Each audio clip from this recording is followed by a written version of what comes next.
Hey guys, it's Dan, back with some more graphic novel trade paperback reviews, and this time I'm going to go over the end of the Alias, Jessica Jones Alias series, volumes 3 and volumes 4.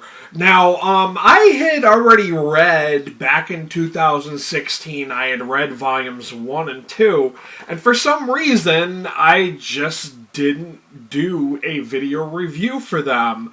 I think maybe back in 2016 I was thinking that maybe I didn't have anything new to add to the conversation, or maybe it was because the Netflix show had come out and I really just didn't want to be connected or associated with the hype of the show. I didn't want people to think that I was trying to cash in on the Netflix show, maybe. I just don't know. But for some reason, I decided against filming a review. I do want to point out that I thought the book, Volume 1, was a very strong start for the series.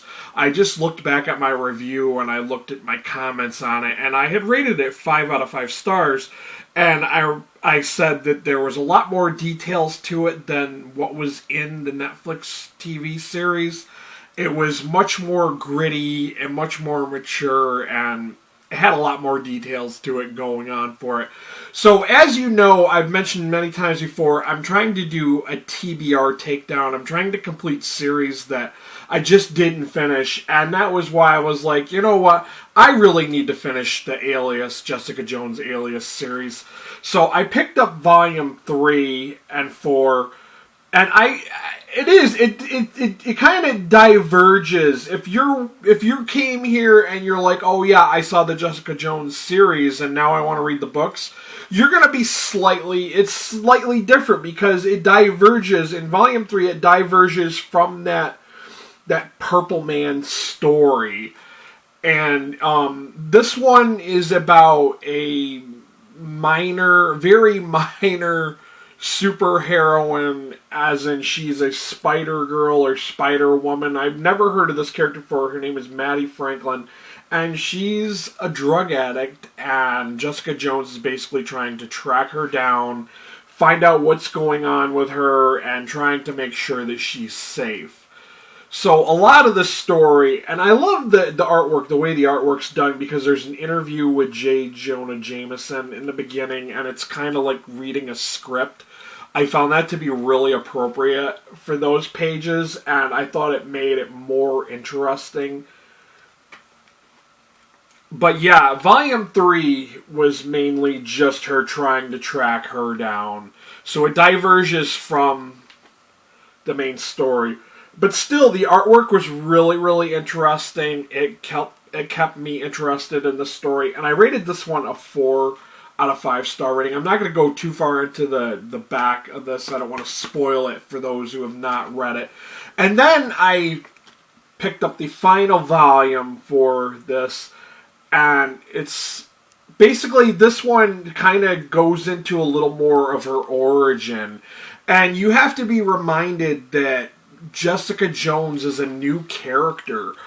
She was kind of like the Sentry. They're pretending like she always existed, and kind of gave her like this background where she was called Jewel as a hero, and she never really. She was kind of like I said, she was like the Sentry. They kind of placed her in the Marvel Universe's past, and that she had this, secret, superhero identity, and she was, the Purple Man was making her do things as a superhero, and this goes into where he is now with the raft, and I can't spoil it. I can't tell you what happens after her visit with him in his prison cell, because that's kind of like a major part to the story. But then it goes back.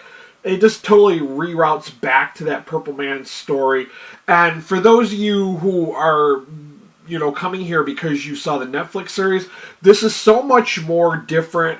There's so many things I don't think that Netflix could have did with the story that they could do with, that Marvel did, because, the whole rights to the other characters and everything. But let's just say it kind of has a very similar ending, but like slightly different, because this is the original and Netflix only had so much like limitations they could show with people involved in the story and all that. And I really enjoyed this one too, and I give this one a 4 out of 5 star rating as well. In its entirety, I found the Jessica Jones Alias series to be very well done. It's written by Brian Michael Bendis. It is explicit content, and one of the things I wanted to add about Volume 4 was the concept of trying to break that fourth wall. During her interview with the Purple Man in his jail cell, the Purple Man kind of like talks to her and about her like she's a comic book character and that's all she is, and that she's trapped in a comic book. And I found that kind of weird. It made it really weird, and I don't know what Bendis was trying to do with that, trying to break the fourth wall. I really don't understand. I felt like it was kind of out of place in the story. It just didn't really fit in with the rest of the story. It was so weird at that point, and I was just like, well, why would you introduce that this late into the story?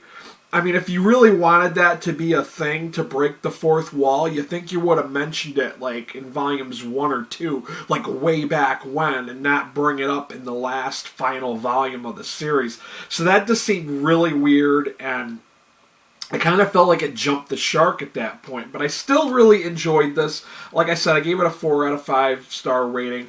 Overall, the series is very good, worth checking out. Even if you have not seen the Jessica Jones Netflix series, very well. If you're into like a more gritty kind of superhero, well, not really a superhero comic because she's a private detective with some superhero elements like interwoven, if that makes any sense. So I really did enjoy it. I'm going to have links for those of you in the U.S. to pick it up on Amazon down there. I'm just going to include the whole Alias series so you guys can pick up, volumes 1 through 4. For those of you outside the U.S., I will have the book depository link. They offer free worldwide shipping. Yeah, I appreciate all y'all that have been picking up books through my links. It does help me out. I'm also going to throw out my Ko-fi link. If you guys want to help donate some money to me and my channel, it helps me to pick up more books so that way I can give you guys more reviews. And if there's any requests of stuff you want to see reviews of, let me know that too as well.